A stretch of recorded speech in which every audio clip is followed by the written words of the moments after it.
What you up to? Like it's burnt, but not. It's like a good old apple juice. Let me see the juice. I got the juice. Yes, you do. I'll just put a lot of stuff. What's up, Lily? Hey! How's it going? Welcome back to my channel. I'm having the time of my life. Whoa! Oh, your little one's so cute. Oh, snap! Well, guys, I don't have a booster.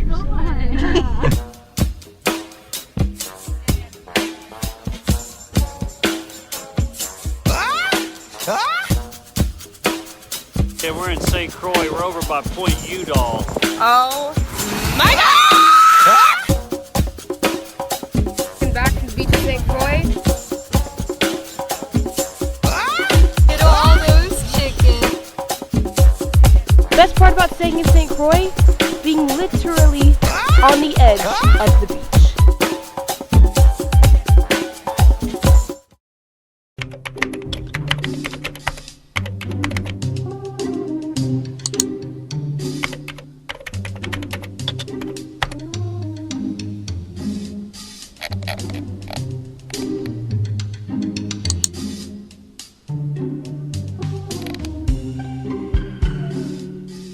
St. Croix is an island in the Caribbean Sea and a county and constituent district of the United States Virgin Islands, an unincorporated territory of the United States.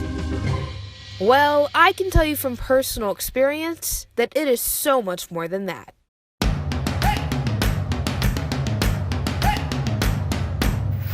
Welcome to the island of St. Croix, located in the U.S. Virgin Islands. Pretty beautiful, huh? You're probably asking yourself, what in the world is a kid like me doing in a place like this? Allow me to introduce myself. Hi, my name is Shelby. I'm an 18-year-old aspiring documentary filmmaker. Shelby, what's all this like blue fuzz in the picture? Because this is too bright. Yeah, should I stop recording? Yep. Struggles of video.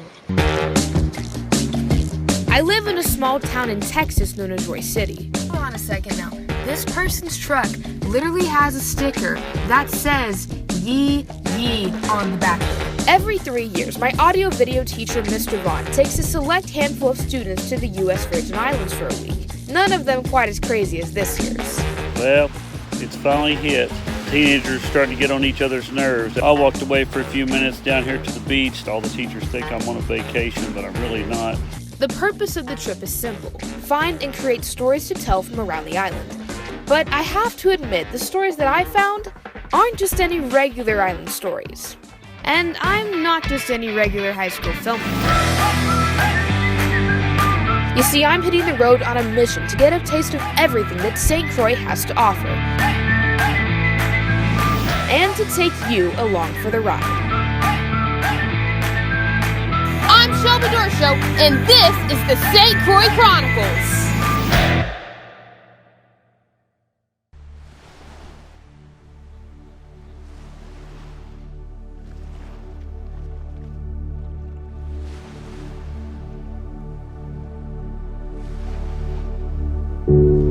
I love seeing people's reactions for the first time when I show them pictures and videos of St. Croix, but I have to admit, it doesn't even compare to its true beauty.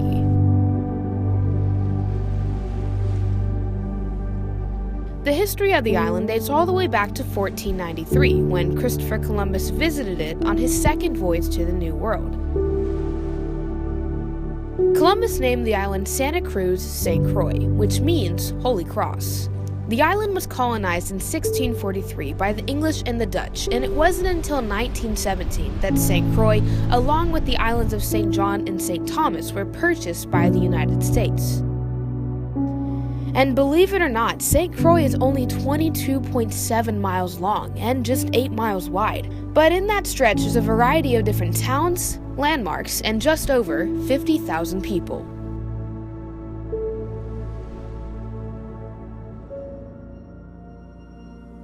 Travel to the North Shore part of the island to the town of Christiansted. There you'll find an artist who's been designing and creating original jewelry pieces for over 40 years.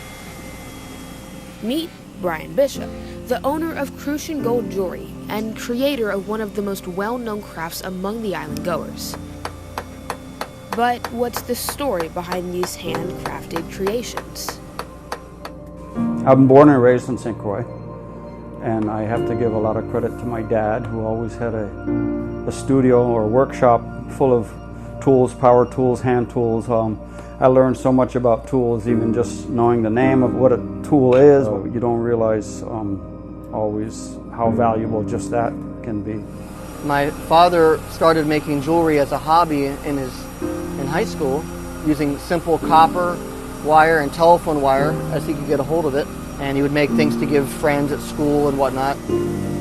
When you think of jewelry manufacturing, you probably think of it as a form of microengineering in which precious metals are conformed by a gas torch. But that's not quite the case for Crucian Gold. As he grew up sailing and diving in the waters of St. Croix, Brian actually started tying sail knots and scrap metals as a hobby. My early pieces were influenced by the fact that I didn't know how to solder. I went to some effort to avoid using conventional jewelry making techniques. The knot tying, for example. The little twist in the butterfly before you go to the feelers was how the whole thing was held together.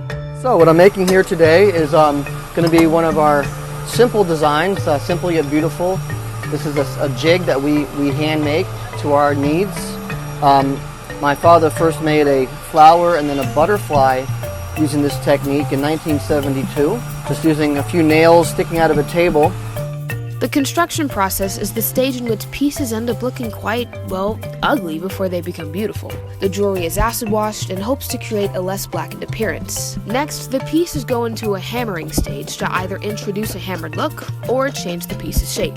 Finally, the jewelry is sanded and polished to remove any leftover scratches, nicks, and dents, as well as leave behind their signature, shiny appearance. When I was a little boy, I grew up in and out of the workshop from age about 8. And we're still making these things the same way we did 40 years ago.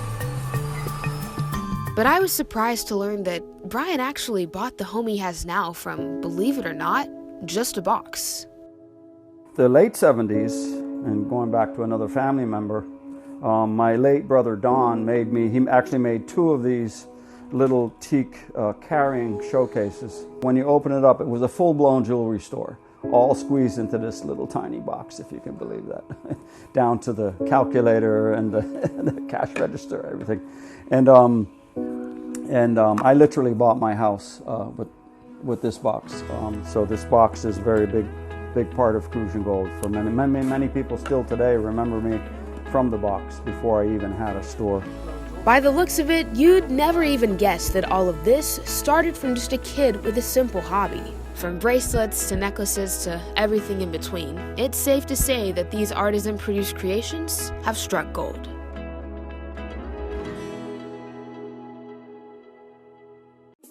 Now, when it comes to some of the adventurous and exciting things to do in St. Croix, there's 3 main things I'd like to suggest. Number 1, food. I'm here at Cheeseburgers in Paradise in the eastern part of Christiansted to try some burgers that are known for being quick, delicious, and of course, filling. Now, I know what you're thinking. Why eat a cheeseburger in St. Croix? I mean, it's the Virgin Islands, for crying out loud. Well, this cheeseburger shack is actually a hidden gem. It's known for having the best cheeseburgers on the entire island. And I mean, who doesn't love a good burger? Now, I'm from Texas, alright?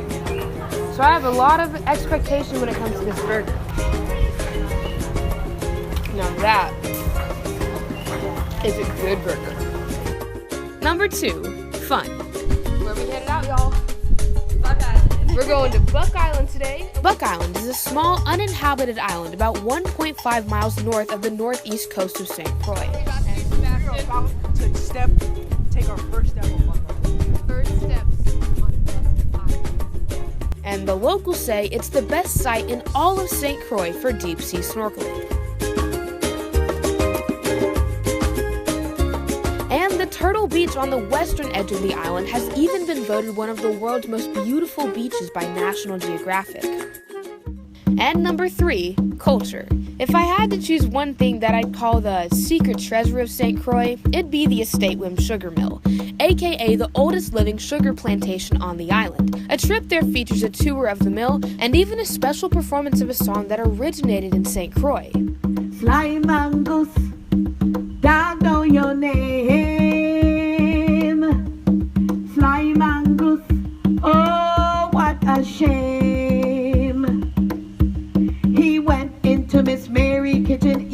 one of a big fat chicken, hide it under the kitchen table. Sly mongoose. Now this type of singing was done in a sugarcane field. So I hope we have shared our history with you.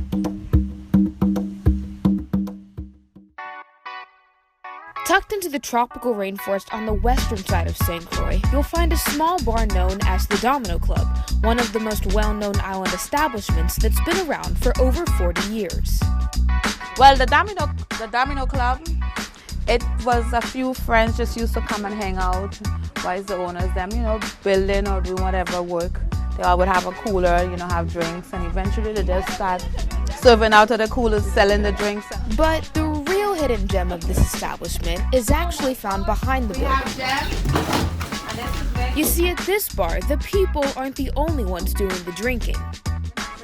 This very loud. Put it in. Just put it in. Oh my gosh.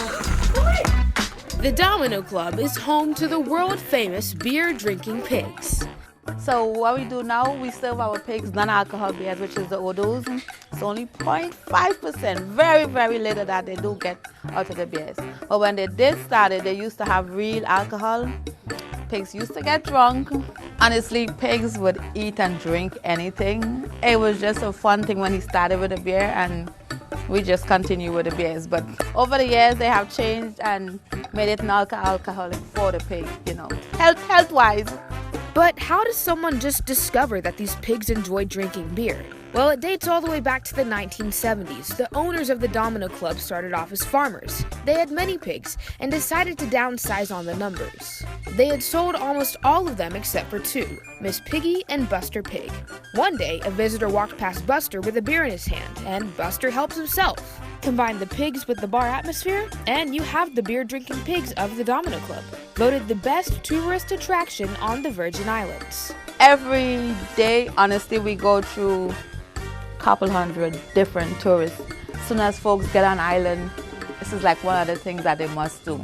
And she's right. People come from all around the world just to stop by for happy hour and buy the pigs around. But just remember to be careful if you ever find yourself face first to one of these furry, not-so-little guys.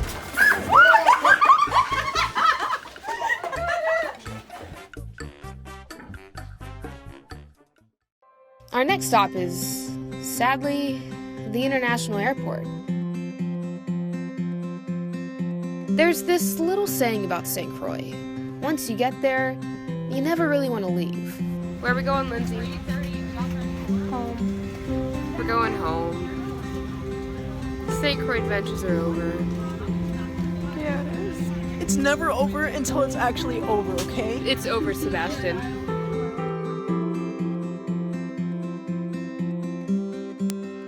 When I left for this trip, I never really anticipated to just learn as much as I did. When I got on the island, I didn't know what stories were out there. I didn't know who I was going to meet, what was going to happen. Just what the trip turned into and what it became, day by day by day. It's just astounding to think about. And, pictures and videos can only get you so far when it comes to this kind of stuff. And I think the number one thing that I realized is that, St. Croix, it's not just a pretty place. It's not just a place with beautiful beaches and the downtown scenery. There's so much culture and environment and just atmosphere to it, and just the stories there are absolutely unbelievable. I can without a doubt say that this was a trip that I will never forget.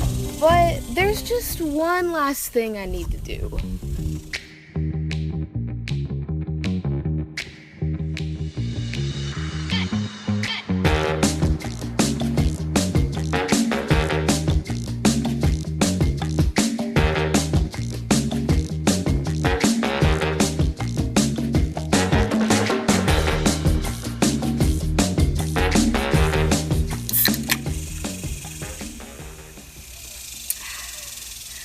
My name is Shelby Doroshow, and this was the St. Croix Chronicles.